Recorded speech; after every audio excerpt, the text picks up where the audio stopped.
Bonjour, bienvenue sur notre chaîne. On apprend le français avec moi, Renata Maru. Vous allez bien?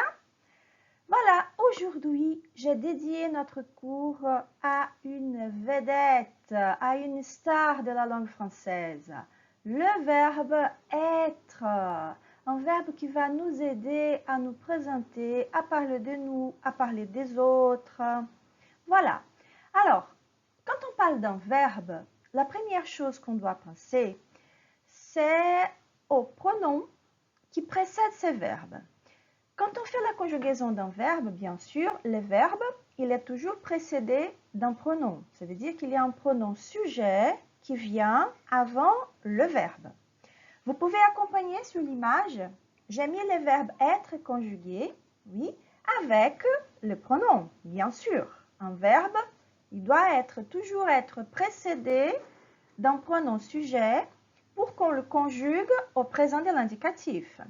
Alors, quels sont les pronoms sujets? Nous avons je, tu, il, pour le masculin. Pour le féminin, il y a elle, que vous allez voir dans les exemples. Nous, vous, il au pluriel, elle au pluriel. Si vous pouvez remarquer, la prononciation du singulier il, la troisième personne du singulier, est la même de la troisième personne du pluriel. Alors, je vais dire il est et je vais dire ils sont. D'accord? Encore une fois, les pronoms sujets, je, tu, il, nous, vous, il. Maintenant, on conjugue le verbe être. N'oubliez pas de répéter. Maintenant, on va dire le pronom sujet et tout de suite après, la conjugaison du verbe être au présent de l'indicatif. Je suis, tu es, il est, nous sommes, vous êtes, ils sont. Encore, je suis, tu es, il est, nous sommes, vous êtes, ils sont. Très bien. Alors, au commencement, j'ai dit que ce verbe-là est une vedette de la langue française. Pourquoi? Parce qu'on va utiliser ce verbe dans plusieurs situations différentes. Alors, le verbe être est très utilisé dans plusieurs situations. Alors, lesquelles? Pour se présenter, je peux dire « Je suis Renata Maru ». C'est synonyme de dire « Je m'appelle Renata Maru ». Alors, j'utilise le verbe être pour faire ma présentation. D'accord? Pour donner des attributs, des adjectifs qualificatifs, pour qualifier une personne. Alors, je suis sympathique. Sympathique, c'est un adjectif. Alors, j'ai utilisé le verbe être pour ajouter une qualité, un adjectif. Pour parler de la nationalité. Alors donc, quelle est ma nationalité? Je suis française? Non, je suis brésilienne. Alors, j'utilise aussi le verbe être pour parler de ma nationalité. Pour dire notre profession. Je suis professeur de français, bien sûr. Oui. Alors, pour parler de notre état civil. Alors, qu'est-ce que c'est l'état civil? Si je suis, par exemple, mariée, si je suis fiancée, si je suis célibataire, alors, dans l'exemple, je suis mariée.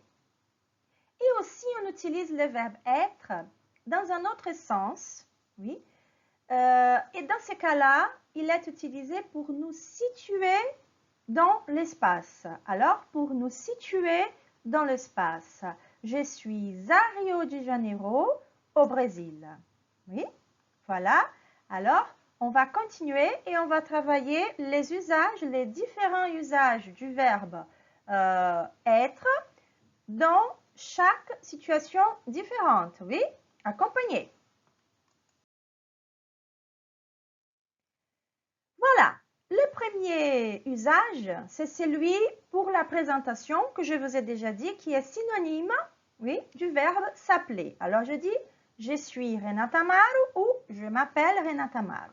La deuxième situation où on va utiliser le verbe être, c'est pour donner des attributs, pour donner des adjectifs. L'exemple, je suis sympathique. Quel est le contraire de sympathique? Antipathique. Alors je dis, je suis antipathique. Et là, j'ai mis quelques exemples, oui, des adjectifs qu'on peut utiliser. Ce sont des adjectifs très simples, très faciles. Oui, après, on va travailler d'autres adjectifs. Mais là, j'ai mis quelques-uns qui sont très clairs, qui sont transparents, oui, avec la langue portugaise, avec le portugais. Alors, vous voyez, il y a ce sont le personnage, vous voyez la figure, ce sont le personnage d'Astérix. Alors, vous voyez, il est petit. Les contraires, il est grand. Féminin, elle est petite. Les contraires, elle est grande. Et vous voyez que là, nous faisons l'accord du masculin, oui, parce que il, c'est pour le masculin, est petit. Et pour le féminin, on ajoute la lettre E pour former le féminin. Elle est petite. Il y a aussi l'exemple, si on décrit une femme à partir de la couleur de ses cheveux, on va dire elle est brune, elle est rousse, elle est blonde. Oui, ce sont seulement quelques exemples pour vous faire connaître des adjectifs qualificatifs. Autre usage, pour parler de la nationalité. Mon exemple, c'était « Je suis brésilienne ». Oui. Alors, j'ai mis la photo de Pelé qui représente, voilà, le football d'une manière générale. Hein. Le football brésilien, il y en a d'autres. Hein. Voilà, il y a Neymar, il y a d'autres personnes. Mais là, j'ai décidé de choisir la photo de Pelé. Pour vous donner l'exemple, il est brésilien. Répétez, il est brésilien.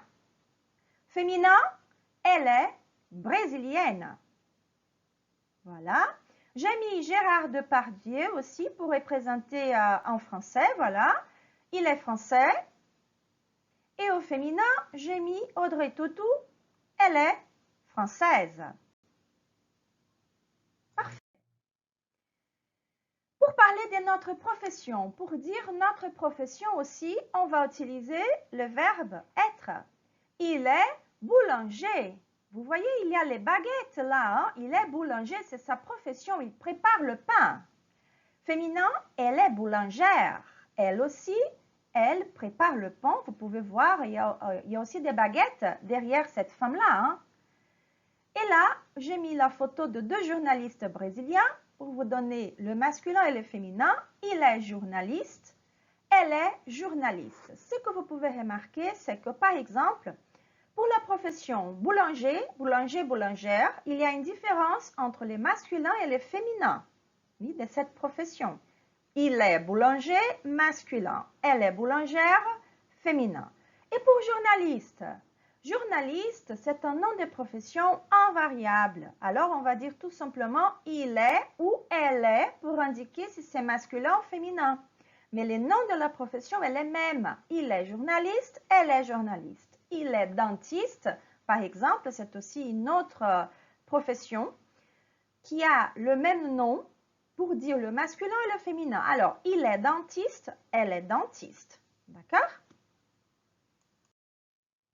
Pour parler de notre état civil, il est marié, elle est mariée. On prononce de la même manière. Marié, marié.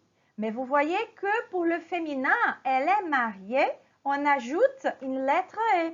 C'est cette lettre E qui est là, en bleu foncé, qui indique le féminin.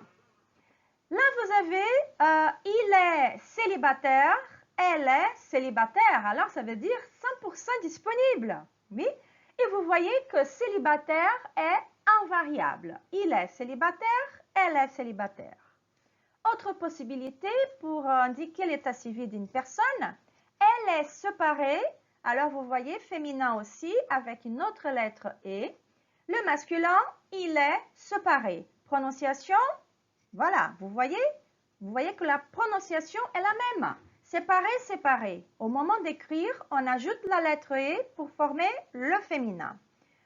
Autre état civil, il est divorcé, elle est divorcée.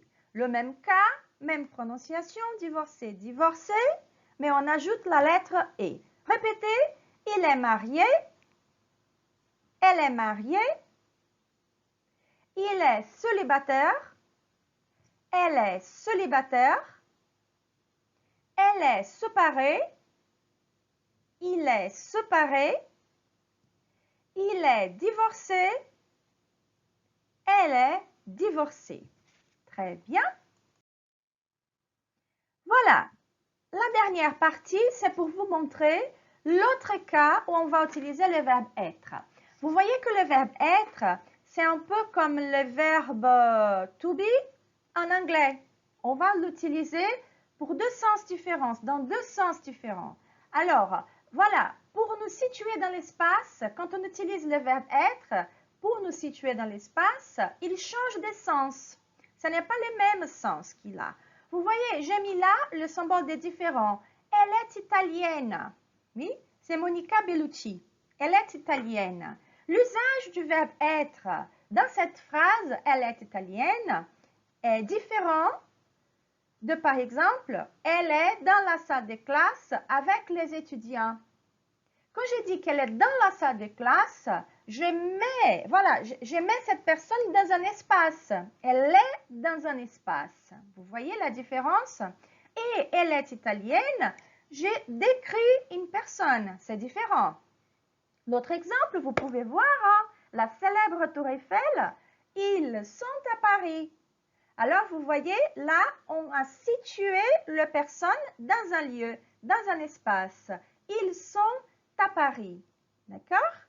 Alors, répétez, elle est italienne. Elle est dans la salle de classe avec les étudiants. Ils sont à Paris.